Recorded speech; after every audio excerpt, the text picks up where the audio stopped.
I'm back again after testing two bikes on the BMW test day. Originally I was registered only for one bike at from 9 a.m. but in the second round there was still some free bikes, and I decided to go again and try another one. So I will start from the beginning. So the original test bike was the BMW F900R. Now, if you may ask why I'm testing it, it's easy because when I got the schedule, this was the only one free, which was, which I would be interested in. Of course, I would never change the Kawasaki Z1000 SX, but there were some other bikes which are not really my style, like the K1600B. I guess B stands for bus. Anyway, F900R. I don't know so much about that bike. I know it is 105 horsepower. It has a 900 cc twin, so inline twin engine, and it has 96 newton meters of torque. It's got, BMW offers a lot of electronics, like you can adjust the suspension, you can adjust the riding mode. I didn't mess up with those things. The bike was in road mode. I know there is also a dynamic mode, but I just wanted to see how comfortable I feel on that bike. And the very first thing that I realized sitting on that bike is the bike is small, or seems to be small, because it doesn't have the windscreen in front of you. It's a naked bike, and then it's even lightweight, and you are sitting really comfortable, with your arms, with your back, but your legs, so the foot pegs were so high, and my legs were in such an uncomfortable position. I don't know if you can change that. I just learned that you can order this bike with different seat heights, but it was definitely not comfortable for me. You can get used to it, but on the long term, you will need maybe some adjustment. Okay, it was also a short ride. So, what did I like? And I'm talking about the bikes after the test, because during the test I forgot to turn on the headset, so I was speaking but I was not recording. So what I liked is it's really very, very easy to ride.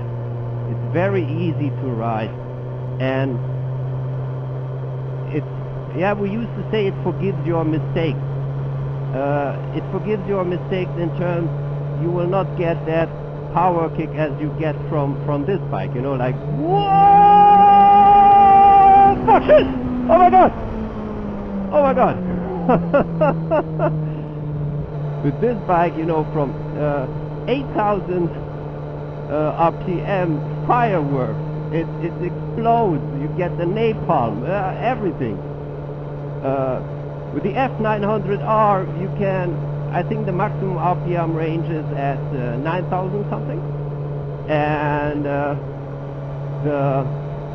you have to shift up really quick, because it gets to the top really quick, and it already flashes.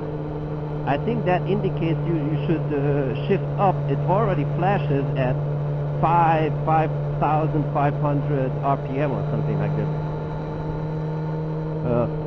So as I said, it's very easy to ride, it doesn't give you that kick in the back when you pull the throttle.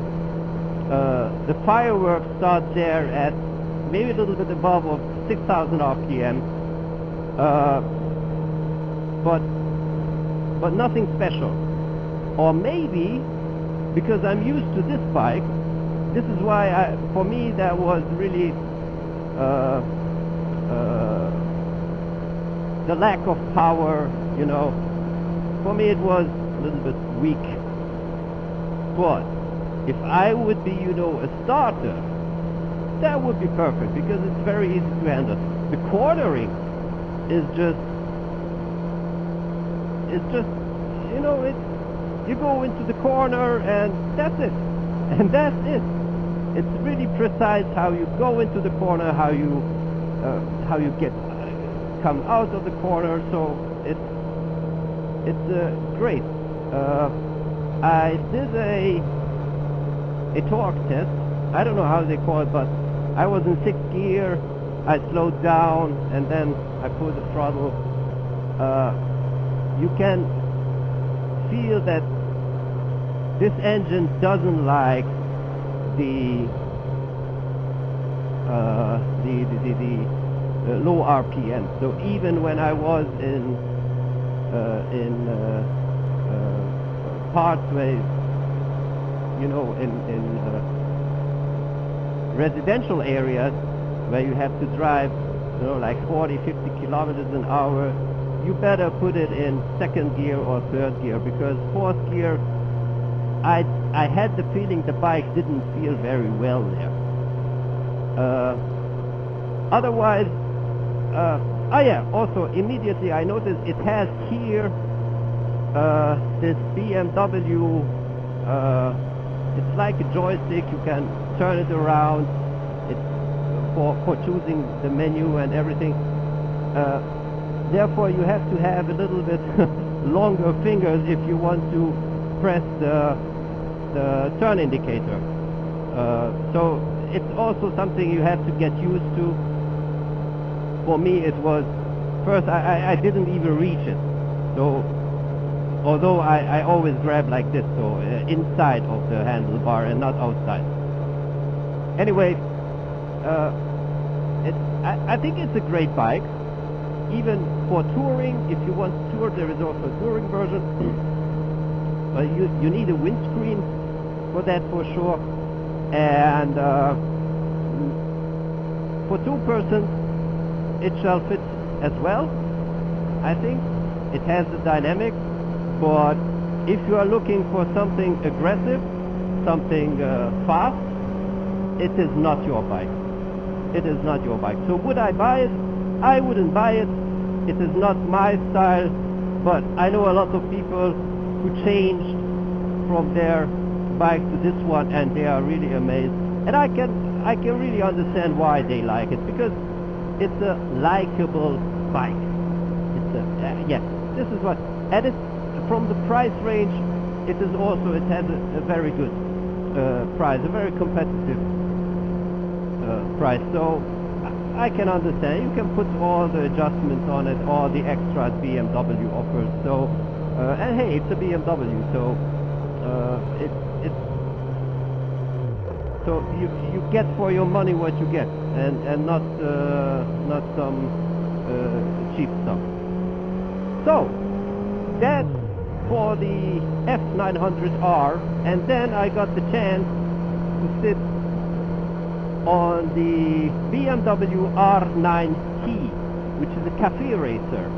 And immediately what I realized, it is very low. So you sit really low in it. It's a cafe racer, and it is because of the Boxer engine. It is extremely wide. It is wide, so you have to get comfortable with that. So next thing, you turn on the ignition, you start the engine, and immediately you get the kick from the left side, and the whole bike goes like boom. Boom. And when you say, what the fuck was that? And it's the Boxer engine. And even if you just, you know, rev the bike, like you get this kick from the side, from the left side, boom! And it's something you really have to get used to it. Otherwise, very classic form, very classic style. It was really easy to drive, and thanks for the Boxer engine. I will write the spec down because I have absolutely no data about it. How many horsepower, how many, what torque, what, nothing. But it is not as heavy as this bike. At least this is what you feel. And thanks to the Boxer engine, it kicks you in the back when you pull the throttle. I mean, it is like, it is, you have the power that I missed in the F900R. And also when you let the throttle go, with the F900R I didn't have this very strong engine brake. It goes with the flow. But the R90, it will boom, just like this one, boom. So the engine brake is much aggressive, much more aggressive, and I think this is because the Boxer engine. Don't get me wrong, I never ever sat on the Boxer engine bike before, so this was my first time. These were my impressions. The R90, I don't know the price, but I will write it down. Cafe Racer. You may ask, what is it good for? It is good to sit on it and go out for a coffee. But now, to make a tour or I don't know, or commute every day, nah, not really. Would I buy it? If I would have the extra money, maybe I would have a BMW R90 in the garage as a second fun bike. But as a primary bike, it's simply not my style, and you know, no. But that Boxer experience is something you should try. So guys, and girls, of course, you see, I'm not a, how shall I say, I'm not a bike expert. I'm not somebody who tests bike. I'm just a normal user, and I told you my experience. And these were my thoughts during these short rounds. You know, every round was like 35-40 minutes. And yeah, of course so it was not a long-term test, but I hope you enjoyed. I hope you found the information useful, and if you have similar opinion or different opinion, just write it down in the comment section below. If you own one of these bikes, just write it down. Why do you own it? What do you like of them? Give us information. Okay, so that's all from my side. Have a nice day and take care of yourself. Cheers.